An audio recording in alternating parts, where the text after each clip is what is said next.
इसके साथ Manish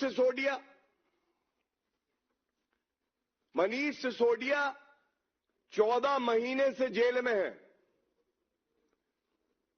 ED court ने बेल नहीं दी, दिल्ली हाई कोर्ट ने बेल नहीं दी, सुप्रीम कोर्ट ने बेल नहीं दी, रिव्यू पिटीशन फाइल किया,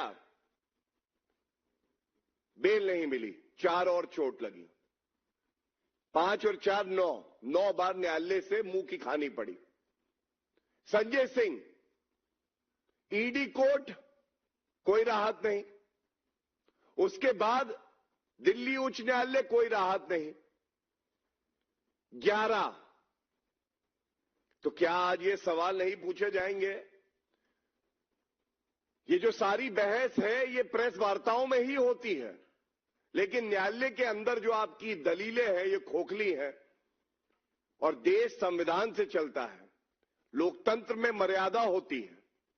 न्यायालय फैसला करता है कि किसको बेल मिलेगी किसको नहीं, इस पे आपका कोई प्रवक्ता कोई जवाब नहीं देता है।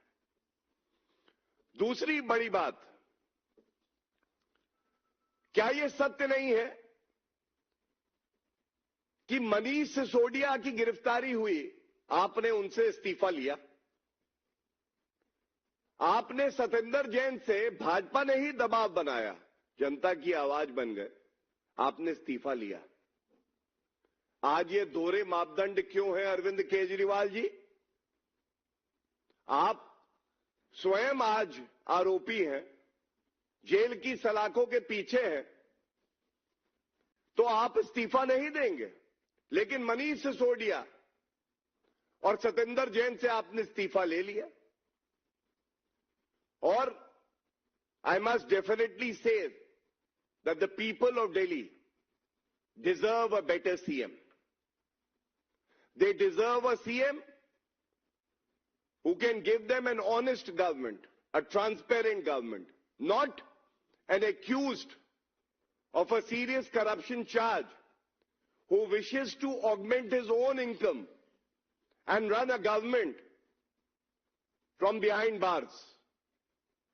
दिल्ली की जनता कह रही है साडा हक इत्थे रख, बहुत हो गया आपका भ्रष्टाचार। तीसरी जो बड़ी बात है,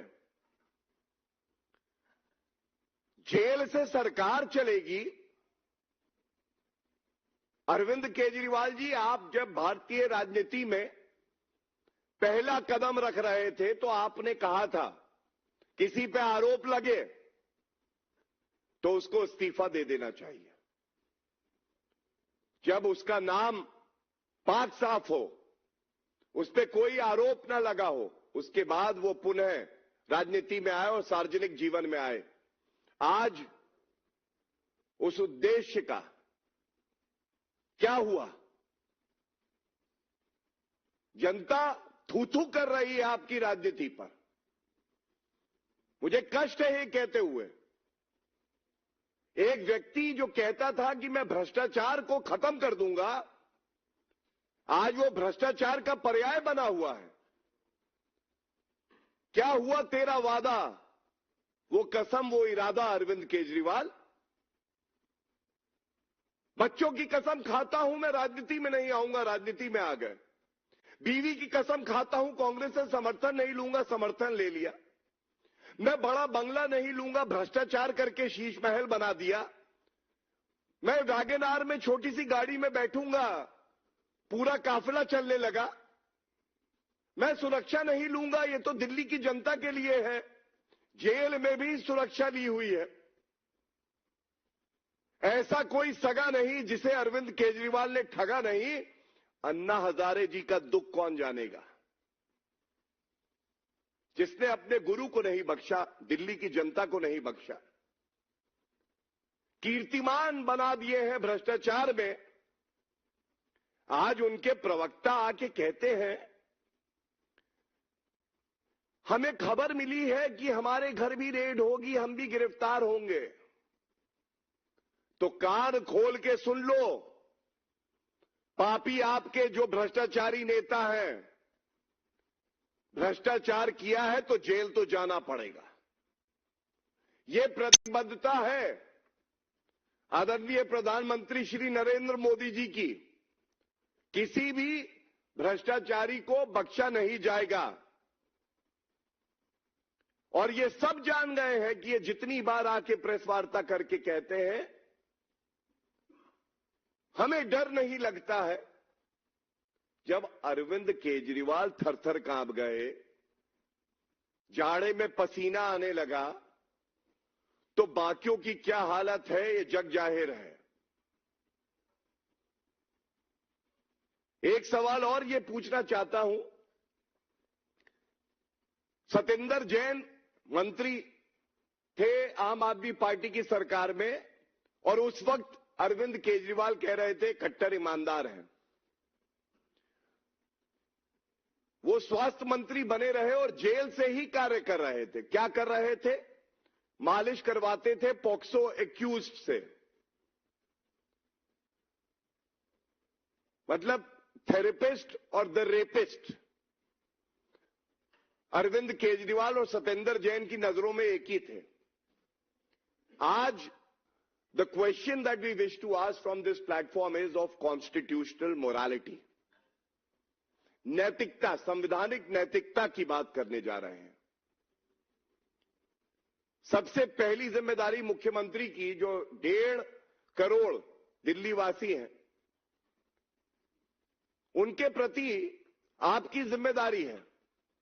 अब आप मुझे बताइए, कोई निर्णय लेना हो, अति आवश्यक हो, कोई संकट हो, केंद्र सरकार तो खड़ी ही रहेगी, लेकिन संविधान में आपकी जो जिम्मेदारियां हैं, आप तो सीधा आपको लिए चलते हैं आगरा, जहां पर प्रबुद्धजन सम्मेलन का आयोजन किया गया, जहां पर सीएम योगी आदित्यनाथ ने शिरकत की है। जनता पार्टी के नेतृत्व में एनडीए गठबंधन है और चुनाव परिणाम के बारे में लोग पहले से आश्वस्त हैं। दूसरी ओर वे लोग हैं जो दल को तो मिलाना चाहते हैं, लेकिन उनके दिल ही नहीं मिल पा रहे हैं। आप देख रहे होंगे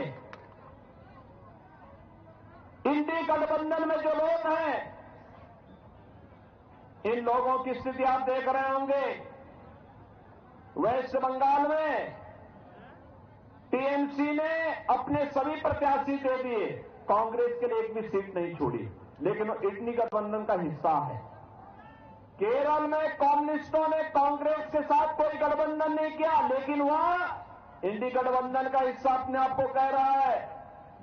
ऐसे ही महाराष्ट्र के अंदर देखने को मिल रहा है, और ऐसे ही अलग अलग क्षेत्रों में जब इनको प्रत्याशी नहीं मिल पा रहे हैं, तो सपा का प्रत्याशी कांग्रेस में जा रहा है, कांग्रेस का सपा में जा रहा है, और तब जोड़ तोड़ करके किसी प्रकार से ये लोग चुनावी अखाड़े में अपना दांव आजमाने का कार्य कर रहे हैं।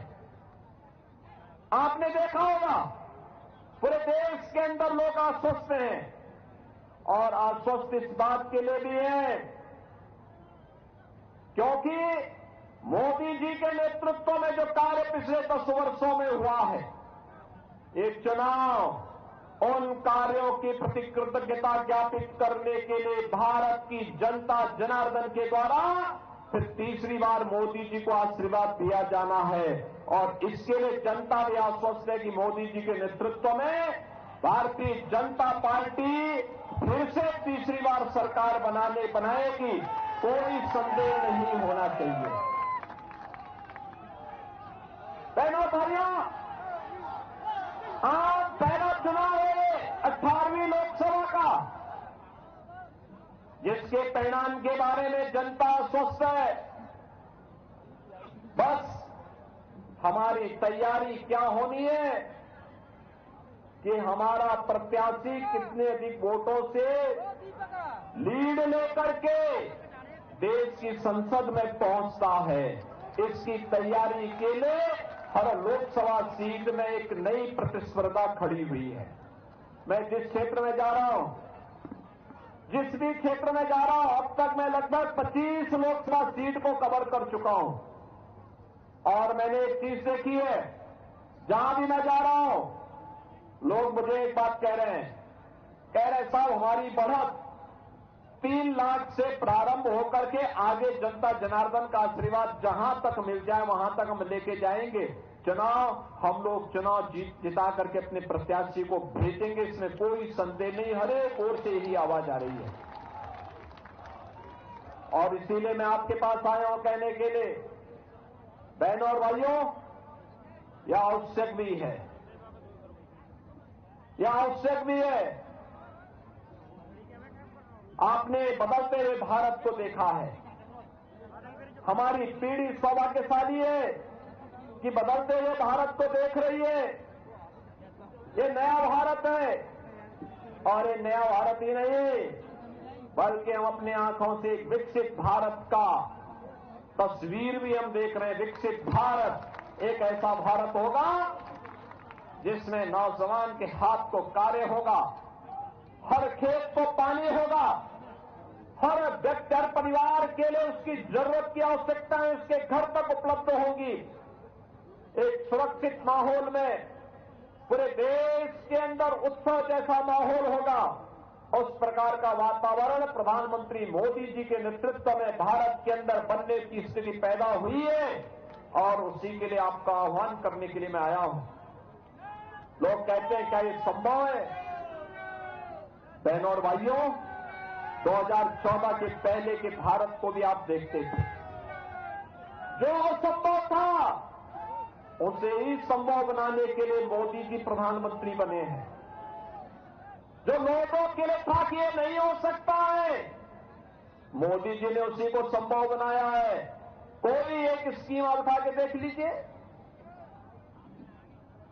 वैश्विक मंच पर भारत के सम्मान का प्रश्न था, जो काम 60 वर्ष तक कांग्रेस नहीं कर पाई, मोदी जी ने 10 वर्ष में वह काम करके दिखाया। आज दुनिया के अंदर 140 करोड़ भारतीयों का सम्मान बढ़ गया। भारत की सीमाओं को सुरक्षित करने के लिए दावे बड़े बड़े होते थे। दुश्मन देश तब भी भारत की सीमाओं में घुसने का दुस्साहस कर जाता था। आज क्या कोई भारत की सीमा के अंदर घुसपैठ कर पाएगा क्या? आज नहीं कर सकता है। उन्हें मालूम है घुसपैठ की कीमत कैसी चुकानी पड़ सकती है। यह सर्जिकल स्ट्राइक और एयर स्ट्राइक ने साबित करके दिखाया है। बहनों भाइयों, आंतरिक सुरक्षा की स्थिति किस प्रकार से बेहतर हुई है। ये कश्मीर में धारा 370 को समाप्त करके, नक्सलवाद की समस्या को समाप्त करके, पूर्वोत्तर के उग्रवाद की समस्या को समाप्त करके हम देख चुके हैं। और देश के अंदर इंफ्रास्ट्रक्चर कैसे होना चाहिए, एक्सप्रेस हाईवे, रेलवे, 4 लेन और 6 लेन की कनेक्टिविटी, मेट्रो, एयर कनेक्टिविटी, ये सभी के साथ साथ जिन जिलों में मेडिकल कॉलेज नहीं वहां मेडिकल कॉलेज, नौजवान के हाथों को कार्य देने का हो, हस्तशिल्पी और कारीगरों के सम्मान का मामला हो, कौन ऐसा सेक्टर है जो छूटा रह गया हो? हर एक के लिए कुछ न कुछ करने का कार्य हुआ है और यही है नए भारत की नई तस्वीर, जिसने पुनः तीसरी बार विकसित भारत के लिए मोदी जी को समर्थन देने की ठानी है। और इसीलिए फतेहपुर सीकरी में मैं फिर से आपके पास आया हूं बहनों और भाइयों, आपसे कहने के लिए फतेहपुर सीकरी को तीसरी बार ये मौका मिलने जा रहा है फिर से। और बहनों भाइयों, हम इसीलिए आए हैं आपसे कहने के लिए कि देश के अंदर जो वर्तमान में पूरी चुनावी लड़ाई चल रही है, ये बहुत स्पष्ट है, ये बहुत स्पष्ट दिखाई दे रहा है। एक तरफ फैमिली फर्स्ट वाले लोग हैं, दूसरी तरफ नेशन फर्स्ट वाले लोग हैं। एक तरफ जातिवाद का नारा देकर के सामाजिक ताने बाने को छिन्न भिन्न करने वाले लोग हैं, दूसरी तरफ राष्ट्रवाद के आधार पर एक भारत श्रेष्ठ भारत की बात करने वाली भारतीय जनता पार्टी है। एक तरफ परिवारवाद के आधार पर देश के संसाधनों पर डकैती डालने वाले लोग हैं और दूसरी तरफ 140 करोड़ भारतीयों को अपना परिवार मानने वाले मोदी जी हैं, जिन्होंने सबका साथ और सबके विकास के भाव के साथ पूरे देश को एकजुट करने का कार्य किया है। एक तरफ तुष्टीकरण की नीति पर चलने वाले वे लोग हैं जो पर्व और त्योहारों पर बैन करते थे, आपकी कांवड़ यात्रा नहीं निकलने देते थे, पर्व और त्योहारों के पहले कर्फ्यू लग जाया करता था। और दूसरी तरफ आज मोदी जी के नेतृत्व में सरकार है, न केवल कांवड़ यात्रा निकल रही है बल्कि अयोध्या में प्रभु राम के भव्य मंदिर का निर्माण का मार्ग भी प्रशस्त करती है। भाइयों, फर्क स्पष्ट है। मैं पूछना चाहता हूं, जो लोग जातिवाद के नाम पर राग अलापने का कार्य कर रहे हैं, मैं पूछना चाहता हूं, क्या ये समाजवादी पार्टी, कांग्रेस या बहुजन समाजवादी पार्टी के लोग क्या ये अयोध्या में प्रभु राम का मंदिर बना पाते? क्या ये लोग बना पाते? क्या ये गरीबों को राशन की सुविधा का लाभ दे पाते? क्या ये गरीबों को रसोई गैस का कनेक्शन दे पाते? क्या ये सुरक्षा का माहौल दे पाते? बेटी और व्यापारी को सुरक्षा देने का कार्य भी भारतीय जनता पार्टी की सरकार ने किया था। ये फतेहपुर सीकरी से ज्यादा कौन जानता है? 2017 से पहले इस पूरे क्षेत्र में, ज्यादातर क्षेत्र में सूर्यास्त होने के बाद थानों में भी ताले लग जाते थे। सामान्य नागरिकों की क्या स्थिति रही होगी, किसी से छुपा हुआ नहीं है। और इसलिए भाइयों बहनों, आज आप देख रहे होंगे अपराधी पहले तो उसने एक युक्ति निकाली थी कि चलिए सरकार जैसी आई है वैसे ही पिछली सरकारों की तरह हम भी वही करेंगे। लेकिन जब सरकार ने कहा नहीं, जीरो टॉलरेंस पर चलेंगे, या तो अपराध करना बंद करो और अपराध करोगे तो उसकी कीमत चुकाने के लिए तैयार रहो। बहनों और भाइयों, तो ज्यादातर अपराधियों ने अपनी जमानतें तुड़वा करके जेल में चले गए और अब तो कह रहे हैं भैया अब हमें जेल में ही मत भेजो। अब वहां भी जाने से भाग कर रहे हैं। अब आप देख रहे होंगे अब तो ज्यादातर अपराधी अपने गले में तख्ती लटका करके घूम रहे हैं, कह रहे हैं कि भैया जिंदगी भर ठेला लगा करके पेट भर लूंगा लेकिन अब कुछ गलत काम नहीं करूंगा, एक बार जान बकस दो बस। बहनों और भाइयों, ये कानून का भय अगर अपराधी और माफियाओं के ऊपर न हो तो गरीबों का, सामान्य नागरिकों और व्यापारियों का ये अपराधी और माफिया जीना हराम कर देंगे। और इसीलिए उत्तर प्रदेश जैसे राज्य में जहां हर दूसरे दिन एक दंगा होता था, कांग्रेस और समाजवादी पार्टी के दंगा पहुंचे और कर्फ्यू की पॉलिसी को जो प्रदेश झेला हो, उस प्रदेश में अब दंगा नहीं चलेगा, कर्फ्यू नहीं चलेगा, वह प्रदेश अब उपद्रव प्रदान। फिलहाल इस वीडियो में इतना ही। नमस्कार।